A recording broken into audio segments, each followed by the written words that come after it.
This is Thank You Mama, weekly lessons from mothers all around the world.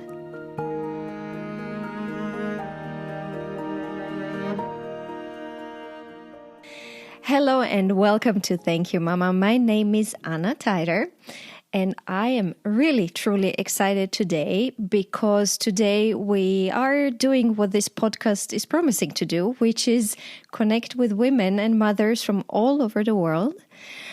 My guest today is from Kenya. We are talking to Kenya right now. Hi, Wanjiku.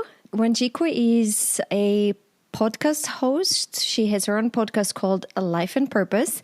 She is originally an accountant and works in international business operations right now. Welcome. Thank you so much, Anna. So good to be in your show. It's so exciting to have you here, and I'm very, very excited to learn about your mom. But will you first tell us about yourself a little bit, about your podcast and about where you're from and your day job? All right, great. Thank you so much once again. So my name is Wanjiku Kiarie.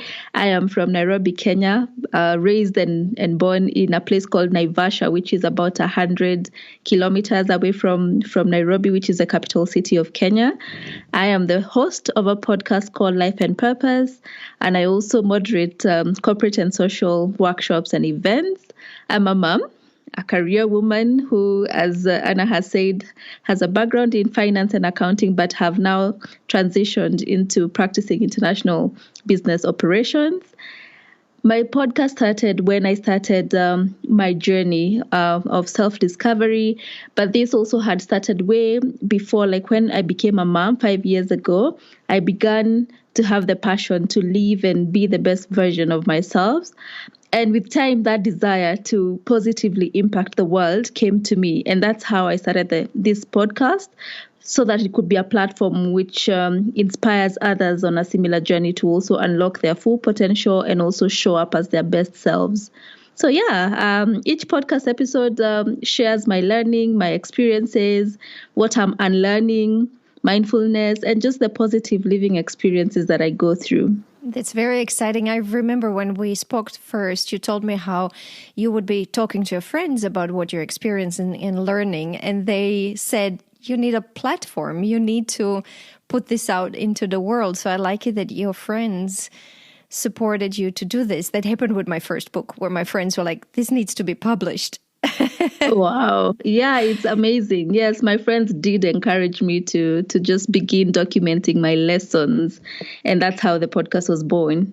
But tell me about Mama Frasia. Did I pronounce that correctly? You did great. Thank you so much. Yes, Mama Frasia. She's Frasia Kiarie, Frasia Wanjiku Kiarie. Those are her full names. She is 63 years old. Also, of course, Kenyan. Very gracious, very tall, hardworking, an amazing woman. We are sisters, 4 sisters in our family. So she mothered 4 girls, and she's married to my dad. They live together in Naivasha right now. Yeah, and enjoying her retirement. You told me she used to be a teacher. Yes, she used to be a primary school teacher for over 34 years and retired just as she was approaching her 60s. And is there a story about how she met your dad or anything? I get some awesome stories about how my parents met. I actually think they met like at the workplace. Mm-hmm. My dad was also a teacher. He's a retired teacher. So they met at the workplace, like when they were both teaching, and they fell in love. And yeah, they got married. There's no very interesting story there. But yeah, that's how they met. Do you know how old she was when she got married and became a mom? My eldest sister is 40. And she's 63. So she must have been in her early 20s. Mm-hmm. So what did you learn from her? My goodness, the lessons from my mama are like endless, but I'll try and summarize. We were so quick to do introductions. We have a lot of time for your mama's lessons. Awesome. So the first lesson that really she taught me and my siblings was on Christianity, faith, and prayer, if I can just lump them together. So she brought up my sisters and I, just teaching us the word of God, taking us to church every Sunday, teaching us how to pray, the doctrines of our religion. We are Anglicans. So she really brought us up through all the things that all Anglicans are meant to do. And also just having faith and developing personal relationship with God, yeah? And I remember one thing that really sticks out for me when I think about my mom's lessons when it comes to spirituality and faith is there's a time or a season rather that my dad really used to drink. And it was really messing up a lot of plans in the family, financial, there was no happiness. We were teenagers then, so we were beginning to also resent him. And I recall my mom would just pray. She would wait for when he was sober and, just talk to him, tell him how his drinking is affecting his girls, and she would also guide us to respect him, even though we were at that point getting a little bit rebellious towards him. And what was more important for my mom was that she was so forgiving. And every time he would come home drunk and mess up, she would just pray and just love him and forgive him. And my sisters and I were reflecting on that the other day and saying we don't know how she did it. Wow. But it paid off. It paid off because one day he just woke up and he said, "Take me to church. I'm ready to just leave this drinking issues." And, he turned around and he has never looked back. And it's been over 20 years and they're best friends. So for us, it was really a lesson of how faith and prayer and being positive and forgiveness can really restore families. That's an amazing story. She's a real hero. How long did that phase last? Gosh, I think it lasted over 10 years, to be honest. And she had 4 daughters in Kenya and was working. Yes. That must have been so hard on her. It was so hard because, and also there were those embarrassing moments when, he'd be found drunk somewhere and the people would come to her home and knock and ask her to go and get him. There were moments that were not really nice, but she was there in her faith and, she really, really taught us a lot during that phase. So do you implement this? Myself? Yes. Do you implement what you've witnessed with her to pray and to stay positive and to forgive? And Yes, I do so much such that it's one of my values. I really take it seriously. I'm a Christian. I go to church. I pray. I'm developing a personal relationship with God because that's a whole journey altogether. And also forgiveness. I actually have an episode on forgiveness on my podcast where I talk about how for me it's so easy to forgive because I know that forgiveness mostly is not usually for yourself. I mean, for the other person, but it's just for yourself. You just let it go. And it really lifts a lot of burden from you if you do forgive. So I follow that totally. It's so interesting. I just spoke to my best friend in Croatia today, and we spoke about forgiveness and how important forgiveness is. But also, she said, but please don't forget that you should not forget. It's, it's one thing to forgive, but do not forget what happened. And I felt that was a very, very interesting point to just not blindly forgive and stumble into the same thing over again, but to forgive but not forget. That's very interesting because my principle usually is forgive, but pick the lessons from whatever situation it is that you're forgiving. Yes, pick the lessons so that next time you don't find yourself in the same issues again. Exactly. I think that's the same point. Exactly. Yeah. So another lesson from my mom, is on work ethic, ambition, resilience, responsibility, and just going after somebody's dreams. So my mom has always been a hard worker. Over the 35 or so years that she was teaching, she would always wake up early, get us ready for school when we were in school, and then get to school by, say, 7 a.m. in the morning. And that's because she always had leadership responsibilities in her workplaces. And she would just work so hard and, the entire day, and then come home in the evening and also, take care of the family with dinner and all of that.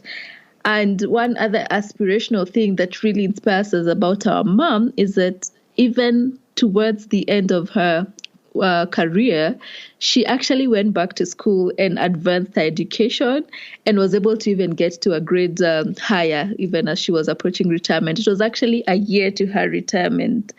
And even now, she's retired, but she is such an early riser. She's so hardworking. She's farming right now and also running another shop as well in the town. She is just so hardworking, and we have seen what that does and how that pays off.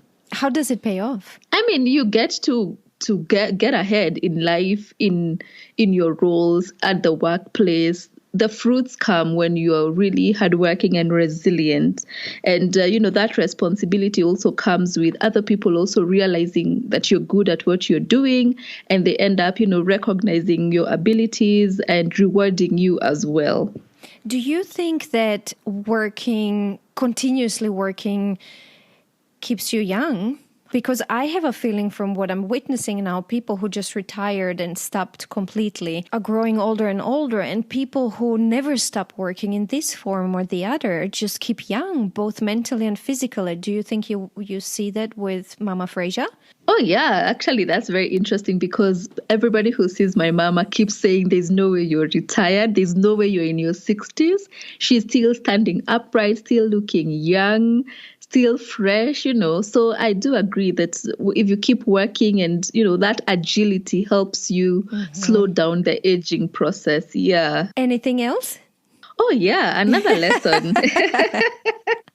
Oh, the lessons are many. So another lesson was on money matters. So if just to put it in context, she was teaching like the primary school level here in Kenya, and the salary is not really good because she was very open with her finances as well as my dad, really, how much they were earning. And it's a miracle how they even took us through school. So she taught us the value of saving, investing the little you have, and, just being diligent about it. And she was so diligent such that they were able to take us to some of the best schools here in the country. And for them, the value of education and ensuring that they were sacrificing so much to make sure that our education was the best was really something that we learned from her. So the saving, the investment, the value of money, the financial literacy, even if it wasn't so formal, it definitely began with Mama. So she was the financial head of the family, as far as I understand. Oh, yes, she was. And especially during that season that I spoke about when my dad was really not at his best, she's the one who would make sure that everything was running with the little resources that we had. And that has continued even now, actually. And we see that even in church leadership roles, people always allocate her the treasurer because she's so good with keeping records and just managing finances. So that definitely trickled down to us as well. And you went into business then? You went into the world of accounting and financing. Did your sisters as well? Interestingly, two of my sisters are teachers, so they followed her path. Oh, okay. Yeah, and one is an engineer, and then there's myself. So I'm the only one who did finance and accounting. And for me, I was just interested in how to explore the world of finance and accounting. She must be so proud of you girls. Oh, she is. She is a very proud mama and a grandmother. Are you close to her physically? Is she, because you said she lives somewhere else? Yeah, she lives somewhere else, which is just about an hour and a half drive from where I live. So I make a point of visiting quite often on normal circumstances. But because of the current situation, we are actually been locked down in the capital city. We can't travel back. So I haven't seen her since March. Oh, no.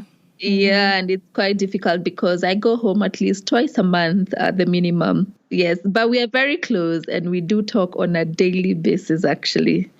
How are you dealing with the lockdown? Is there an end in sight in Kenya? Today, the president gave a speech and he was talking about how we cannot continue locking down people forever. So we foresee that the next review, which is supposed to be on the 6th of June, would see them lifting the restrictions a bit more and hopefully will begin to ease back to near normal life.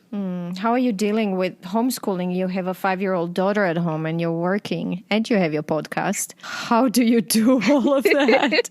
It is interesting, but I am also like a planning guru. I can plan my life to the T. So I have kind of figured out my schedules. So I do get up early, have my me time, do my meditation, plan for my day. Then when she wakes up, we have breakfast together. Then we can do an hour or two of class. Then I get into my meetings and my work. And then again in the evening, maybe we do some revision with her. And then, when she's sleeping, that's when I get an hour or two to just put in some work to the podcast. Is this something you inherited from your mama as well, the planning, being a planning guru? I definitely think so. I definitely think so. I'm so good at it. So we start with money literacy. Yes, money literacy. And now tied up to money literacy, I'd go to kindness and giving. My mom is a giver. She gives her time, her services, her money, even when she doesn't have much. And she's always so concerned when other people are going through issues or they, even sometimes people she doesn't quite know well. She really is an empath. And that is something that is really admirable in her. You know what's beautiful is I've done 15 or so interviews until now. Mm-hmm. What is really, really interesting is this mom being a giver and helper and being there for other people and serving other people came a few times in interviews. What is interesting is that it's always moms who didn't come from the most affluent circumstances. I have many interviews with moms who were born into certain privileges. This doesn't come up. But then I have moms from Burma and India, and now your mom from Kenya. These moms who were not spoiled by life, and those are the biggest givers. And that's very beautiful and something we all should learn from, Exactly. It's such a blessing to be a giver because it's the most selfless thing you can do, especially when you don't have much. And one can just see how, and it brings you so much joy, really, to just give and to bless other people with whatever you have. But I witnessed that in Croatia, especially when the times were very, very rough right after the war in the 90s, is how people were there for each other and help each other and also financially borrow money and are just there. And it's the most normal thing in the world to ask your friends and your neighbors for any kind of help. And I'm still very surprised here in the States that people are very shy asking for help. It's a very, very different culture. And I think it does come maybe from the need, because when everybody needs it more, then it's easier to stick together and help each other. I think, do you think this current situation, the pandemic, is going to change that? Because I have seen, for instance, here in Kenya, people really reaching out to ask for help, but also to give help, like to neighbors, to people around them. I've seen that happening a lot, even on social media. Do you think it's going to change the culture even there in the States? Unfortunately, I am a little pessimistic about human nature in general. And my opinion is that people change for a little bit and then they forget and go back to the old ways. Right after emergencies like this, people change. But I think it takes very little to lull yourself back into your normal life as you knew it and just forget these values. Maybe, I hope I'm wrong. One of the things I keep saying in my podcast is that, I wish we could just build a community of people who are more humane and who have these values that we are talking about. And hopefully that will, keep growing and growing and moving from generation to generation so that we can have a better people in terms of what you're talking about. Yes. So, yes, I hope you're wrong.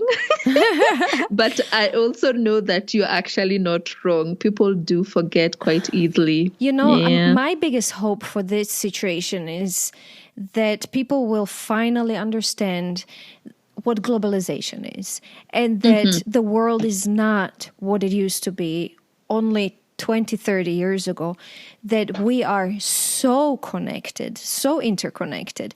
And what happens in a factory somewhere in China has a very direct influence on what happens to our lives here in Seattle, And I think Corona is such a strong proof for that and this is where humanity for me comes in, that it's all interconnected and we are all interconnected. And here in the States, being able to go to a store and buying a T-shirt for $1 means that somebody else is not treated well and doesn't have a good life so that you can do this. This is my wish, that the big lesson will be that we are a global village now and we are interconnected and we are all human beings and really, really have to understand that our actions directly influence people across the globe and that we should just stick together and help each other if we want this planet to survive. I do agree, absolutely. Yeah. This was my little speech for today on globalization. Sorry, you were the guest. I hear you and the passion in you because I also do share in the same sentiments. And I think one of the things we need to really do is to be honest with one another. And that's one of the other values that my mom did teach us. And that's honesty. Let's be ready to call out the people around us in a good way and in a respectable way. But if people are not doing the right thing, let's be ready to just stand up and say, this is not right. This is what should happen, but doing that so graciously, because my mom is the person who will tell you, you did wrong here. And this is why I think this is wrong. And I've seen that really exonerate a lot of people from situations because of her honesty. So as we think about the globalization and how our actions really intertwine and affect people that we can't even think about right now who are not within our reach, we need to be honest with each other and with our actions as well. Yes, I like that. Yeah. And have the guts to stand up and say when something is not, A, to be able to recognize it, B, to be honest, and C, to stand up and say, this is not working. This is not okay. Yeah. Do we have more? Yes. Yes. The other lesson that I hold very dearly to my heart is about parenting and raising kids. My mom really taught us how to do this by how she did it. So my sisters and I are all mothers, actually. And we can all attest to, just applying what she taught us in the way she raised us. So, for instance, she taught us that, the value system. She sacrificed a lot to make sure she gave us the best education, other needs. And once in a while, she would also treat us, when it was possible. She was protective of us as girls, but not in the way, to the extent of spoiling us. Mm-hmm. She also did something so special. My mom built a connection with each and every one of us. We can't figure, she doesn't have a favorite daughter, we all have a relationship with her. And that has really been great because that meant that we never had sibling rivalry growing up at all. We grew up being friends, actually, and we still are. And then also the way she disciplined us. My mom never beat us. And that's one of the things that my friends and in African society, a lot of parents did believe in beating as the only way to discipline a child. But my mom didn't beat us. She would speak to us, and we still, followed what she was saying and followed the rules, and we were disciplined as well. So because of the way my mom raised me, I am confident that I am raising an amazing woman in my daughter if I could just employ the principles that she did employ when she was raising us. I love it how you say you're raising an amazing woman. It's one of my favorite quotes. I'm raising an amazing woman. I know. And she's only 5. Wait till she's 20. No, I can tell you, if she goes the way she is going, she's going to be amazing. It's beautiful how in love we are with our children. Tell me about it. They just come to our lives and just change the meaning of love. But what's really beautiful is how this love keeps growing. It just blows my mind every single day. When I was pregnant, I thought I couldn't love you more. And then when you were 1, I thought I couldn't love you more. And then I just love him more and more every day. And I don't know how that is possible because this love is already so huge. Oh, I feel you. I connect with you so deeply when you talk about that, because it happens to me too. Every single day, I'm just like, wow. Yes, wow. How much more love can somebody have to give? Yeah, so in summary, those are the lessons, like I would say, my mama taught us, and she's still teaching us, because she'll still call us out when we go astray, even now when we are in our own homes, Yes. So yeah, so she's really a big part of our lives and of my life, given that I speak to her daily. I talk to her about everything and anything, so it's just amazing. I would love to make a little recap because we have so many lessons. Would you like to do that, or would you like me to do it? Whichever, but I think I've just talked about 6 of the lessons. So the first one was on Christianity, faith, and prayer. Then work ethic, ambition, resilience, responsibility, and just going after your dreams. Money matters, a big one, about financial education and awareness, kindness and giving, being honest and just standing up and saying the truth and speaking the truth and doing the right thing. And then lastly, on parenting, just how to raise your children. I wrote connect with each child. That's a big one. I wrote protect without spoiling. Mm-hmm. I also wrote down discipline without physical punishment. Is that still being done in Kenya? Is that still part of raising children? It's a big debate there. It's a big debate because the schools, they say that now kids cannot be beaten. They call it corporal punishment in schools was stopped. But we do have some parents who still administer discipline using beating, but I personally don't. I do the other discipline styles other than beating, but there are some parents who still do it, but mostly my mom's generation are the ones who swore by it, but our generation is beginning to explore and discover other ways of disciplining children. The world is changing slowly. Yeah, it is. And I also wrote down, I don't know if you just mentioned it, but I wrote down forgiveness. And I wrote down being positive. Being positive is something that I live by even today. And I talk about it a lot on my podcast, and positivity and affirmations and all of that, because, the world can overwhelm you with its issues. And because, as human beings, we tend to experience different circumstances, different challenges. But you've got to always wake up in the morning and tell yourself that I'm going to get through this. If you're going through a hard time, you've got to speak to yourself and believe that you're going to persevere. You're going to come out stronger. You have to believe that you're beautiful, that you're going to do it. You have to remain positive for you to go through life, like remaining sane.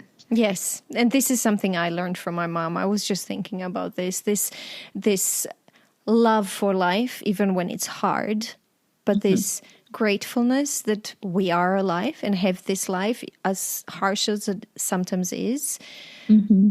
I think is very important, this passion for being alive. Yeah. So I see you also believe in gratitude, because that's one of my biggest things. Like even right now, whatever we are going through, I just still find reasons to be grateful, and it's very important. Well, that works. One day it works for me and the other not. One day I'm like, this is awesome. We have food. We have this beautiful home. Kai has learned how to play piano and he's improved his German, blah, blah, blah. The next day I'm like, there's nothing positive about this. But hey, this will also soon be over. I keep saying that for me, sometimes it's true. I have to dig deep to really think and say what really was positive today. But I write them down every night, but I always find at least one, even on those hard days, I try and find at least one positive thing. That's something I started doing. I read it somewhere too. Before you fall asleep, to list 10 things you're grateful for in that day. And I think it's it's such an easy exercise, but it's beautiful. So we got some wonderful lessons from Mama Frasia and things Mama Frasia taught you. Was there something she did not teach you? She was not able to teach you?